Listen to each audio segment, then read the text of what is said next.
Exactamente, se anunció un nuevo aumento de la canasta básica, es del 7%, una familia Exacto. necesita casi 90.000 pesos para no caer en la pobreza y lo cierto es que uno dice, ¿y ¿Cómo? cómo llegan ¿Cómo? a esos 90.000 pesos? Porque también hay que contar otro tipo de gastos que tiene una familia, ni hablar de educación y demás, y también la disparidad que hay de los sueldos. Anunciábamos también un aumento para comercio de casi un 60%, cuando sabemos que las paritarias en otros sectores a veces no llegan ni al 20%.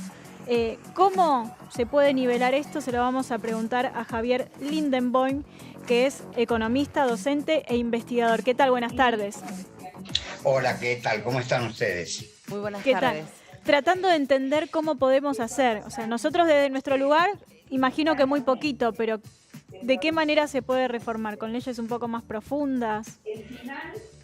Sí, claro. Las cosas que parecen demasiado simples, por lo común, no tienen soluciones sencillas ni resultados de una acción aislada o mágica o producto de algún dirigente iluminado. Yo creo que uno debiera hacer el esfuerzo por pensar que esta situación inflacionaria que acompaña a Argentina de hace muchísimo tiempo, muchas décadas, debe tener anclaje en algunas cosas que hicimos mal o en algunas cosas buenas que no hicimos, como para estar en el podio de los países con mayor tasa de inflación en el mundo. En América Latina compartimos el podio con Venezuela, y en el mundo creo que hay un par de países más que tienen proximidad con nuestro ritmo de aumento de precios. Entonces, me parece importante empezar por ahí, Ujú. porque no es una cuestión de este momento. Lo que uno va recabando mes a mes son resultados, desafortunadamente cada vez más dramáticos, de esta falta de abordaje de problemas más de fondo. Fijémonos, por ejemplo, hace Sí. muchísimo tiempo que no se discute qué pasa con la productividad y con la inversión en Argentina. Ujú. En Argentina venimos declinando la tasa de inversión. ¿Qué es eso? Es la proporción de lo que la economía dedica a mantener e incrementar la capacidad productiva dentro de la torta general de lo que somos capaces de producir. Generalmente esto se tapa con un argumento que es media verdad, Ujú. que es que lo relevante es el consumo. Sí, el consumo es una proporción muy alta de la totalidad de lo que generamos, pero si no tenemos inversión, ese consumo no va a poder seguir siendo sostenido, que es una de las cosas que nos pasa ahora. Por lo tanto, creo que la discusión debiera centrarse en alguno de estos puntos básicos, para lo cual hace falta esto tan mentado que es decisión política. Y la decisión política que tiene que tomar el gobierno Ujú. no puede terminar de definir cuál es esa decisión por los grandes conflictos que en su propio interior Claro. contiene. Por lo tanto, antes de discutir con otras maneras de pensar, tiene que ponerse de acuerdo. Y eso es lo que no tenemos desde hace un rato largo, por lo menos un par de años. Sí, porque al parecer, bueno, todos los anuncios que venimos escuchando ya hace tiempo, meses y meses, tienen que ver con dar un paño o un poquito digamos, de tranquilidad, pero momentánea, porque son todas ayudas económicas que son por única vez, es un bono, es ayudar a las empresas tal vez con algún tipo de préstamo. Parches, Son ¿no? parches Parches. y no hay una política de fondo donde modifiquen directamente las cosas fundamentales, porque la inflación no la podés combatir con 18.000 pesos en 2 cuotas por única vez. No, yo creo que ese es un punto relevante, eh, pero reforzando esa misma cuestión, Sí. yo diría, al no plantearse el tema de la... A ver, déjenme tomarme un minuto para dar una vueltita a ver si puedo expresar con más claridad lo que quiero exponer. Pero no se vaya. Y No, era un chiste. Era un chiste. gracias. Me la dejó picando. Le digo la verdad, se debe tener que tomar varias vueltas para poder explicar esto porque es tremendo. A lo que quería referirme es que cuando uno habla de distribución del ingreso, en realidad se están planteando dos cosas que no son iguales. Una es cómo se reparte la riqueza, el producto, como lo llamemos. Y eso es básicamente la disputa entre trabajo y capital. Pero hay una instancia ulterior que significa qué es lo que la sociedad hace habitualmente a través de la gestión estatal para morigerar los resultados de esa primera instancia, que en la mayor parte de los países capitalistas deja insatisfecho a una porción importante de la población, en general al sector asalariado. Y entonces se plantea la captación de ingresos desde algún lugar de esa sociedad para asignarlo en forma de dinero o en forma de prestación de servicios o de acceso a bienes o de lo que fuera. Entonces, lo que uno ha escuchado en el año pasado o en el año más intenso de la pandemia o ahora con este así llamado nuevo IFE, etcétera, son, como ustedes llamaron, parches que lo son en un doble sentido. Primero, por la escasez cuantitativa, pero conceptualmente, creo yo, que son parches en el sentido de que están mirando la segunda instancia, la de la redistribución, y no hay ninguna discusión respecto de cómo efectivamente recuperamos un dinamismo de crecimiento y dentro de él, de qué manera mejoran las participaciones relativas del capital y el trabajo.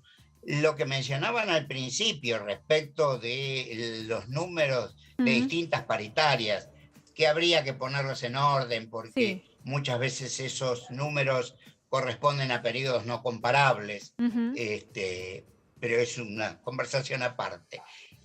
Pero esa es la expresión de lo que se da en llamar la disputa distributiva, que ocurre en todo el mundo, pero en ningún lado es tan voraz como en un país con tanto nivel de inflación como tenemos, porque de no ser así, la discusión solo se concentraría en lo que es posible, y lo que es posible es incrementar la productividad de la economía y la productividad del trabajo en particular, y discutir entre patrones y empleados de qué manera esa mejora que se traduce en más bienes, en más prestaciones, etcétera, se reparte entre unos y otros. Pero acá lo que estamos discutiendo es otra cosa.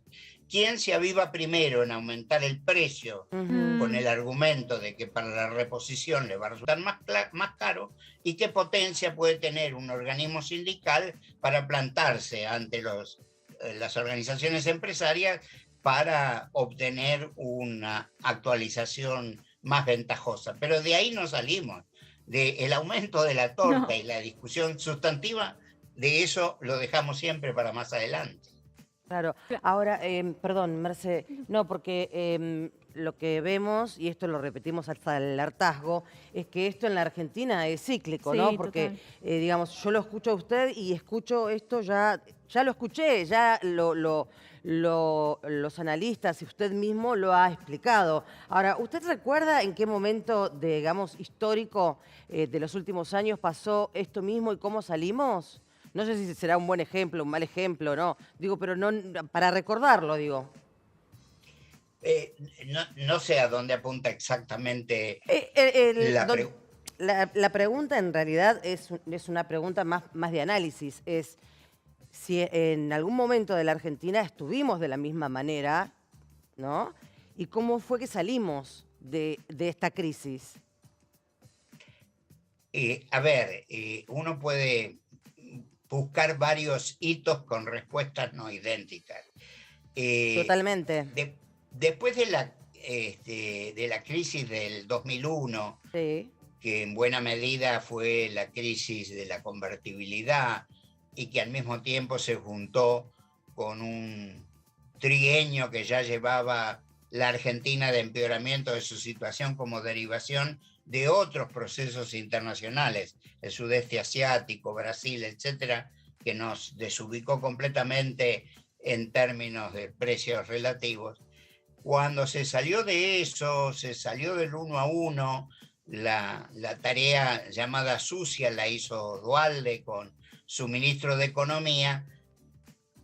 Hubo elecciones, cambió el gobierno y en el momento que asumió el doctor Kirchner, ya esa tarea sucia se había hecho, ya los cambios de precios relativos se habían dado, ya el precio del trabajo se había abaratado como consecuencia de esa devaluación, ya se había abaratado la adquisición de capital por parte de las empresas y subsistía una capacidad productiva importante acumulada en los años 90. A todo eso, lo que se le sumó para toda América Latina fue la aparición de una demanda furibunda, producto de la incorporación de la República China a la Organización del Comercio, lo cual generó una posibilidad inmensa para toda América Latina, porque todos los productos exportables de la región eran demandados vorazmente por esta nueva situación. Nosotros entramos por el lado de la soja, fundamentalmente.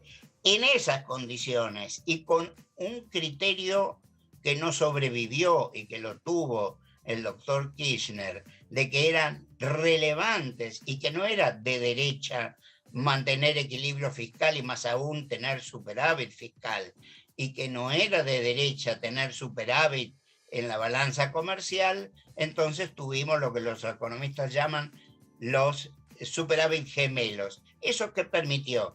Permitió un rápido crecimiento de la actividad económica y por lo tanto del empleo, y más lentamente y posteriormente de los ingresos asociados al trabajo. Esa fue una manera de salir, pero fue una manera en que salimos posterior a una gran crisis. A veces da la impresión que en Argentina necesitamos un sacudón de gran envergadura para reconocer la necesidad de hacer ciertas cosas que para algunos ojos son mala palabra, pero que terminan siendo imprescindibles. Fíjense ustedes la discusión alrededor del tema del costo de los servicios públicos. Hay una falsa mirada de que los servicios son gratuitos, o que deben serlo, o que casi deben serlo, pero tienen un costo. ¿Y quién lo paga? Lo paga el conjunto de la sociedad a través de la inflación. Digo, hay cuestiones que las tenemos a la vista y muchas veces terminamos no poniendo la vista en ello, aunque esté delante, y pensamos en que por algún atajo vamos a salir. Yo personalmente creo que no tenemos atajo. Creo que esta falsa discusión de si teníamos que firmar con el fondo, no teníamos que firmar con el fondo, en realidad lo que oculta, lo que encubre es la dificultad o la convicción de que es innecesario discutir estas cuestiones de fondo. Si empezamos a discutir, le echaremos alguna culpa a los empresarios porque han invertido menos de lo que podían con las ganancias que han utilizado, le exigiremos al Estado que sea más eficiente en la acrecentada cifra de ingresos que ha obtenido por el brutal aumento de la carga impositiva, y a los trabajadores seguramente se les debiera plantear que la recuperación de los altos niveles a que se llegó de su capacidad de compra del salario se pueda volver en un plazo razonablemente acordado, que no puede ser de la noche a la mañana. Yo creo que esa es la manera de decir que la perinola dice todos ponen. Pero lo que no pasa que, sacan. Javier, usted está planteando, y lo que yo veo en este momento es que el gobierno está más preocupado por arreglar o no arreglar con el fondo, y la gente está preocupada porque la realidad es que cada vez es más la gente que no llega a fin de mes y a pagar la canasta básica. Los sueldos o sea, no aumentan en relación a cómo aumenta la inflación, y esto parece una zanahoria que nunca se llega a alcanzar, porque los precios van a seguir subiendo y nunca va a subir el salario como para llegar a cubrir la canasta. Entonces, estamos como condenados a que siempre los que quedaron en este momento en desfasaje entre el sueldo y lo que sale de la canasta básica, por un tiempo largo sigan así, porque ¿quién va a aumentar el sueldo tanto como lo que aumentó la canasta básica? Ustedes lo dijeron antes, a nivel de la retribución del salario, lo que prima no es la similitud, sino las discrepancias. Entonces es difícil, digamos, asumir la representación del grueso del sector asalariado. El sector asalariado sí es cierto que perdió 5 puntos en la participación de todo el producto en el año 21 respecto del año 20, pero si uno mira la secuencia histórica se va a dar cuenta que esta participación es similar a la de una década atrás. Y una década atrás ganó Cristina Kirchner con 54%. Quiero decir, hay una distancia difícil de apreciar entre lo que la información cuantitativa respecto a los temas que nos interesan dicen y la convicción que cada uno tiene de el empeoramiento de la situación. Yo repito un análisis que me pareció sumamente interesante de un analista sobre el consumo, Guillermo Oliveto, donde decía que que estamos en situación parecida, como dije yo recién, a una década atrás, año más, año menos. Pero que la diferencia en la población está que en la actualidad la expectativa que tiene el ciudadano común, el asalariado, el cuentapropista, el empresario, es que en el futuro inmediato vamos a estar peor. Mientras que en aquel momento la expectativa era que la situación, que podía ser mejor que unos años atrás, pero que igual se aspiraba a su mejoramiento, tenía posibilidades de ser alcanzado.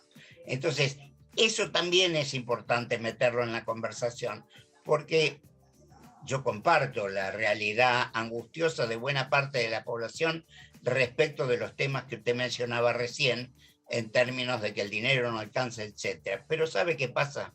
Para resolver los problemas tan complejos como tiene una sociedad compleja como la Argentina, es difícil seguir haciendo lo que fuere solo para resolver la coyuntura. Si no miramos con una expectativa de más largo aliento y vemos cómo lo que hacemos hoy ayuda a eso y no lo perjudica, entonces a lo mejor encontraremos la senda. De otro modo, no tenemos de dónde salir, porque la riqueza no viene del cielo, hay que generarla. Claro, y claro. eso es lo que está en la base para poder repartirla. Y hay que repartirla con mayor equidad. Ahí viene la función del Estado y ahí viene la necesidad de luchar contra la corrupción en el manejo de esa captación. Pero el tema yo lo veo así de complejo, no lo veo tan simple, más allá de que la descripción inmediata nos lleva a decir, como puse en un artículo, estamos mal, pero ¿vamos bien? No, no vamos bien. Y vamos a seguir estando mal si seguimos haciendo lo mismo. Seguro. Bueno, Javier, no es muy alentador el testimonio, pero no importa, fue clarísimo. Se lo agradecemos muchísimo. Porque en eso vamos, ¿no? De esto se trata, así que tratamos de entenderlo un poco mejor y en eso nos ayudó muchísimo. Bueno, si les sirvió emocionalmente a usted y al público, yo me quedo contento. Siempre, siempre. Muchísimas gracias. A ustedes, un placer. Gracias, un placer. Claro, estos pronósticos que los analistas tienen que dar son Claro, fatales. ¿Qué van a decir, pobres? Sí. Si lo ven complejo.